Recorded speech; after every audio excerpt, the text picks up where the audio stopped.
The hospital is empty. That's what the sign says. That's what the city reports confirm. That's what you tell yourself as you stare at the lights. They turn on every night, not all at once, not randomly. In sequence, like someone is still inside, remembering a routine they can't forget. In a quiet part of California, there's a hospital that was sealed without warning. No disaster. No scandal. No explanation that satisfies the people who live nearby. The building stands untouched, windows intact, bed still made, chart still waiting. A place paused in the middle of a sentence. And every night, it tries to finish what it started. Former staff described the closure as orderly, but wrong. They were told to leave immediately, not to return for personal belongings, not to ask questions. One nurse recalls her lockers still open. Her coffee's still warm. The announcement came over the intercom. End of shift.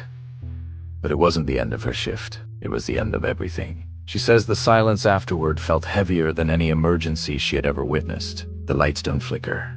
They don't fail. They be happy. Every night at 2:30 a.m., the same rooms illuminate in the same order. 214. 215. 216 is a perfect sequence, a perfect memory. People who notice it can't stop noticing it. They begin waking up at 2:12, without alarms, checking their clocks before the lights begin, waiting, not wanting to look, but unable to resist. A man who lived across the street began recording the pattern, night after night. He mapped the sequence, timed the intervals, tried to predict the next room. He said it felt like the building was testing him. When he finally got ahead of the pattern, when he wrote down the next room before the light appeared, the lights stopped. For 3 nights, the hospital stayed dark. On the 4th night, every window turned on at once. He moved out the next morning. He left his notes behind. Psychologists call it pattern fixation, the human need to find meaning in repetition. But that explanation doesn't comfort the people who've watched the lights change, not flicker. Change. One resident swears the sequence skipped a room. Another insists a room lit up that doesn't exist. Floor plans don't match memories. Memories don't match recordings. And recordings sometimes show lights turning on in rooms the camera never captured. When inspectors entered the building years later, they found no power source, no wiring capable of sustaining electricity, no functioning generators. But they did find something else.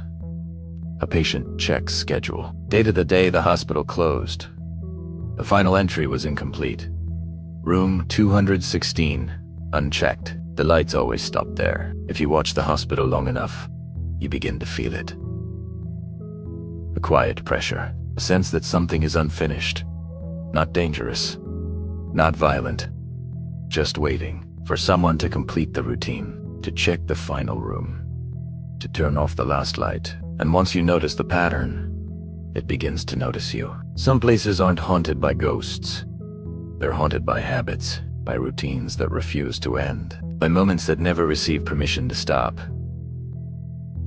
If you ever find yourself watching a dark building, waiting for a light to turn on, ask yourself, are you observing the pattern? Or has the pattern begun observing you? If this story stayed with you, there are more waiting in the dark. Close the curtains, turn off the lights, and I'll see you in the next one.